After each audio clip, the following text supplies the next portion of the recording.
This easy, crusty cranberry pecan bread is one of my favorite holiday recipes, and it's easy to make even if you don't have a ton of bread baking experience.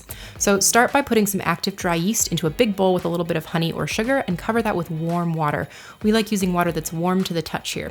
Let that stand for about 5 to 10 minutes until the yeast is nice and foamy and active, and then add your flour. We're using all-purpose flour here, but you can also use bread flour if you have it.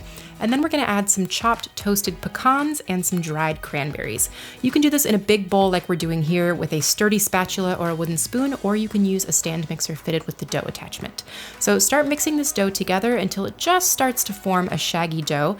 And then we're gonna add a little bit of kosher salt over the top of the dough. This gives our gluten a little bit more of a head start so that our bread is nice and tall and airy. Keep mixing until all of that salt is incorporated and until no dry flour remains. You can also use your hands if that's easier. Cover that up and let it rise for about an hour at room temperature until the dough has doubled in size. Now we're gonna shape. Flour a big cutting board and tip that dough right onto the prepared surface. And then we're gonna fold this kind of like folding an envelope. So pull the dough in towards the center of the loaf from the outer edges until you have a nice tight round. And once that's done, you're gonna flip it over and kind of drag it towards you across the cutting board just to kind of tighten up all of those seams and make sure that you have a nice, round, sturdy loaf.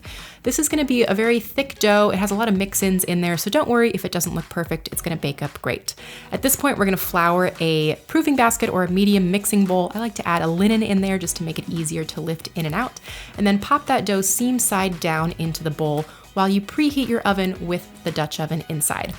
After about half an hour, that dough is gonna be ready to go. It won't be super big, it'll be just a little bit puffed up from where it was before. Tip that onto a piece of parchment paper, and then we are going to very carefully load this into our preheated Dutch oven. Make sure that you're wearing oven mitts when you're handling this hot pot. We don't wanna burn ourselves. Carefully lower that bread into the hot Dutch oven, put the lid back on, and then transfer it into your hot preheated oven for about half an hour.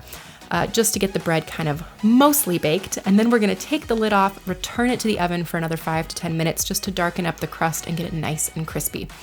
Lift that out of the Dutch oven, again being super careful of the hot pot, and transfer it to a wire cooling rack. Let this cool completely before you slice it. It's gonna slice a lot more cleanly if it's nice and room temperature, if it's not super piping hot. And that's all. Serve this with some butter, some honey, any of your favorite toppings, put it on a cheese plate. Enjoy.